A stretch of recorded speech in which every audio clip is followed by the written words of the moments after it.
Matthieu, chapitre 4. Puis Jésus fut emmené par l'Esprit dans le désert pour être tenté par le diable. Après avoir jeûné 40 jours et 40 nuits, il eut faim. Le tentateur s'approcha et lui dit, « Si tu es le Fils de Dieu, ordonne que ces pierres deviennent des pains. » Jésus répondit, « Il est écrit, L'homme ne vivra pas de pain seulement, mais de toute parole qui sort de la bouche de Dieu. » Le diable le transporta alors dans la ville sainte, le plaça au sommet du temple et lui dit, « Si tu es le Fils de Dieu, jette-toi en bas. En effet, il est écrit, il donnera des ordres à ses anges à ton sujet et ils te porteront sur les mains, de peur que ton pied ne heurte une pierre. » Jésus lui dit, « Il est aussi écrit, tu ne provoqueras pas le Seigneur, ton Dieu. » Le diable le transporta encore sur une montagne très élevée, lui montra tous les royaumes du monde et leur gloire et lui dit, « Je te donnerai tout cela, si tu te prosternes pour m'adorer. » Jésus lui dit alors, « Retire-toi, Satan. En effet, il est écrit, c'est le Seigneur, ton Dieu, que tu adoreras et c'est lui seul que tu serviras. » Alors le diable le laissa.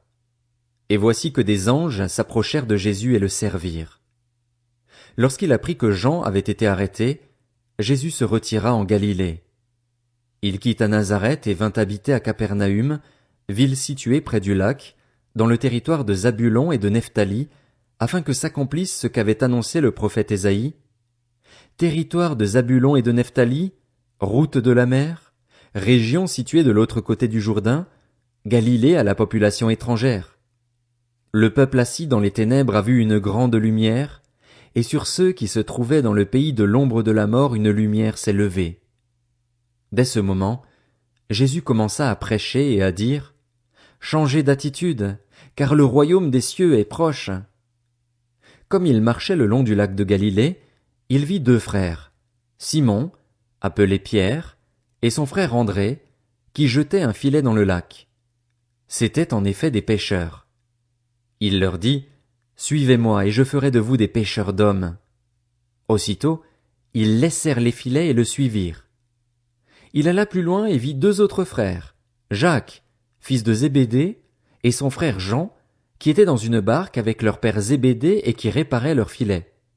Il les appela, et aussitôt ils laissèrent la barque et leur père et le suivirent. Jésus parcourait toute la Galilée. Il enseignait dans les synagogues, proclamait la bonne nouvelle du royaume et guérissait toute maladie et toute infirmité parmi le peuple. Sa réputation gagna toute la Syrie et on lui amenait tous ceux qui souffraient de maladies et de douleurs de divers genres, des démoniaques, des épileptiques, des paralysés. Et il les guérissait. De grandes foules le suivirent, venus de la Galilée, de la Décapole, de Jérusalem, de la Judée et de l'autre côté du Jourdain.